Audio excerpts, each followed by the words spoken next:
Assalamualaikum warahmatullahi wabarakatuh. Saya Sinta Ratnasari dari Fakultas Ekonomi dan Bisnis. Di kelas Manajemen Sumber Daya Manusia, saya akan menjelaskan materi tentang motivasi kerja. Poin yang akan saya bahas pada materi motivasi kerja yaitu yang pertama, pengertian motivasi kerja. Kedua, faktor-faktor yang mempengaruhi motivasi kerja. Ketiga, tujuan motivasi kerja. Keempat, jenis-jenis motivasi kerja. Kelima, aspek-aspek motivasi kerja. Dan yang terakhir, keenam, pandangan motivasi dalam organisasi. Pengertian motivasi kerja. Motivasi kerja adalah penggerak atau pendorong dalam diri seseorang untuk mau berperilaku dan bekerja dengan giat dan baik sesuai dengan tugas dan kewajiban yang telah diberikan kepadanya. Dan menurut pendapat UNO 2012, motivasi kerja adalah kekuatan dalam diri orang yang mempengaruhi arah, intensi, dan ketekunan perilaku sukarela seseorang untuk melakukan pekerjaan. Faktor-faktor yang mempengaruhi motivasi kerja menurut Herberts 2015. Yang pertama, higien faktor yang meliputi gaji, kehidupan pribadi, kualitas supervisi, kondisi kerja, jaminan kerja, hubungan antar pribadi, kebijaksanaan, dan administrasi perusahaan. Yang kedua, motivasi faktor yang dikaitkan dengan isi pekerjaan mencakup keberhasilan, pengakuan, pekerjaan yang menantang, peningkatan, dan pertumbuhan dalam pekerjaan. Tujuan motivasi. Tujuan motivasi menurut Hasibuan 2014 yaitu 1. Meningkatkan moral dan kepuasan kerja karyawan. Kedua, meningkatkan produktivitas kerja karyawan. Ketiga, mempertahankan kestabilan karyawan perusahaan. Keempat, meningkatkan kedisiplinan karyawan. Kelima, mengefektifkan pengadaan karyawan. Keenam, menciptakan suasana dan hubungan kerja yang baik. Ketujuh, meningkatkan loyalitas, kreativitas, dan partisipasi karyawan. Kedelapan, meningkatkan tingkat kesejahteraan karyawan.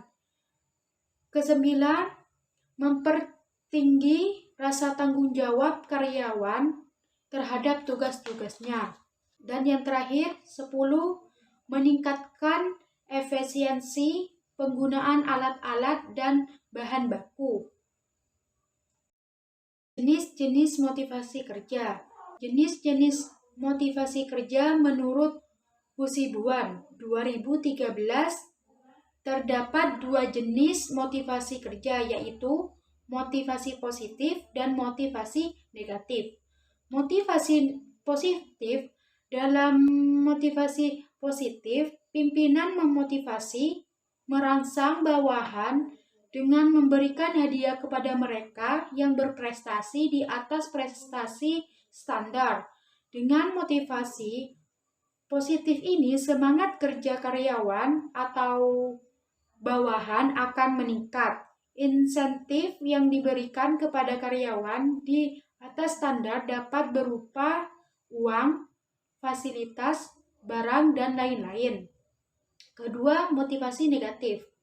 Dalam motivasi negatif, pimpinan memotivasi dengan memberikan hukuman bagi mereka yang bekerja di bawah standar yang ditentukan. Dengan motivasi negatif, Semangat bawahan dalam jangka waktu pendek akan meningkat karena takut dihukum, tetapi untuk jangka waktu yang panjang dapat berakibat kurang baik. Aspek-aspek motivasi kerja. Aspek-aspek motivasi kerja menurut Winardi 2001, terdapat 3 aspek utama yang menjadi pendorong motivasi kerja seorang karyawan, yaitu pertama, keinginan, kedua, kebutuhan, ketiga, rasa aman. Pertama, keinginan. Ketika seseorang memiliki keinginan, maka motivasinya terpacu untuk melakukan suatu pekerjaan agar tercapai sesuai dengan yang diinginkan. Kedua, kebutuhan. Seseorang memiliki motivasi yang tinggi bila seseorang butuh. Ketika seseorang membutuhkan sesuatu, misalnya gaji, kompensasi, maka pekerjaan akan terpacu untuk melakukan pekerjaannya dengan baik. Dan yang terakhir, ketiga, rasa aman. Seseorang akan berusaha melakukan sesuatu juga disebabkan ketakutan saat orang tersebut tidak melakukan sesuatu, sehingga alasan motivasi muncul karena ketika seseorang melakukan sesuatu, dirinya merasa aman. Pandangan motivasi dalam organisasi dapat dilihat dari 3 jenis teori motivasi yang ada, yaitu pertama, model tradisional tidak lepas dari teori manajemen ilmiah yang dikemukakan oleh Frederick Winslow Taylor. Model ini mengisyaratkan bagaimana manajer menentukan pekerjaan-pekerjaan yang harus dilakukan dengan sistem pengupahan insentif untuk memacu para pekerja agar memberikan produktivitas yang tinggi. Kedua, model hubungan manusiawi. Elton Mayo dan para peneliti berhubungan manusiawi lainnya menemukan bahwa kontak-kontak sosial karyawan pada pekerjaannya adalah penting. Kebosanan dan tugas yang rutin merupakan pengurang dari motivasi. Untuk itu, para karyawan perlu dimotivasi melalui pemenuhan kebutuhan-kebutuhan sosial dan membuat mereka berguna dan penting dalam organisasi. Ketiga, model sumber daya manusia yang dikemukakan oleh MC Gregor, Maslow, Argyris, dan Likert mengkritik model hubungan manusiawi bahwa seseorang bawahan tidak hanya dimotivasi dengan memberikan uang atau keinginan untuk mencapai kepuasan, tetapi juga kebutuhan untuk berprestasi dan memperoleh pekerjaan yang berarti. Dalam arti lebih, menyukai pemenuhan kepuasan dari suatu prestasi kerja yang baik. Diberi tanggung jawab yang lebih besar untuk pembuatan keputusan dan pelaksanaan tugas. Sekian penjelasan dari saya. Wassalamualaikum warahmatullahi wabarakatuh.